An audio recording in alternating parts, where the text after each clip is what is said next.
আধ্যাত্মিক আলো চ্যানেলে আপনাদের সকলকে জানাই সুস্বাগতম।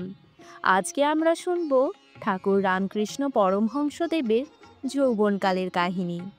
ক্ষুদিরাম চট্টোপাধ্যায় মহাশয়ের ৩ পুত্র ও ২ কন্যা, রামকুমার, রামেশ্বর ও রামকৃষ্ণ, কাত্যায়নী ও সর্বমঙ্গলা। গদাই শেষ বয়সের আদরের সন্তান।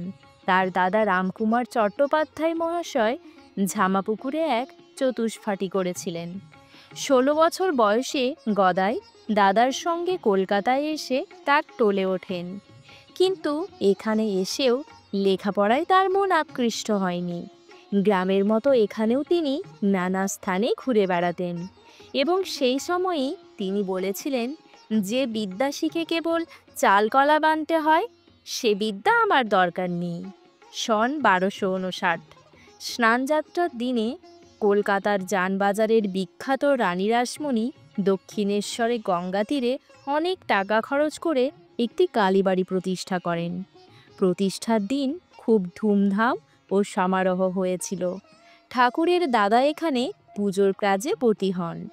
ঠাকুরও দাদার সঙ্গে ওই দিন সেখানে উপস্থিত ছিলেন, কিন্তু তিনি সেদিন সেখানকার কোনো জিনিস গ্রহণ না করে সন্ধ্যাবেলায় বাজার থেকে ১ পয়সার মুরগি কিনে জলযোগ করে কলকাতায় চলে আসেন। ৬ থেকে ৭ দিন পরে আবার তিনি দক্ষিণেশ্বরে দাদার খোঁজে যান এবং সেই থেকে সেখানে বাস করেন। একদিন মথুরবাবু তার মনোহর মূর্তি দেখে মুগ্ধ হয়ে তাকে পুজোর কাজে দায়িত্ব গ্রহণ করতে বারবার অনুরোধ করেন। ঠাকুর প্রথমে চাকরি করতে সম্মত হননি, কিন্তু তার দাদার বিশেষ অনুরোধে অবশেষে তাতে রাজি হন। রানী রাসমণি জাতিতে কৈবর্ত, তার ঠাকুর বাড়িতে সকল শ্রেণীর ব্রাহ্মণ আহারাদি করবেন না বুঝতে পেরে রানী দেবালয়টি আপন ইষ্টদেবতার নামে প্রতিষ্ঠা করেন। কিন্তু এটাও ঠাকুরের মনোপুত হয়নি।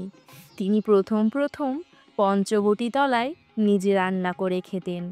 খাবার সময় তিনি কখনো কাঁদতে কাঁদতে বলতেন, মা, শেষে কৈবর্তের ভাতটা খাওয়ালি।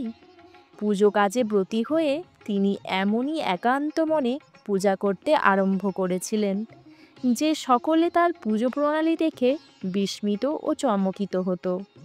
তিনি যখন দেবী পুজো করতেন তখন বোধহয় তিনি দেবীকে প্রত্যক্ষ দেখে পুজো করছেন এবং ভগবতীও তার সামনে উপস্থিত হয়ে পুজো গ্রহণ করছেন।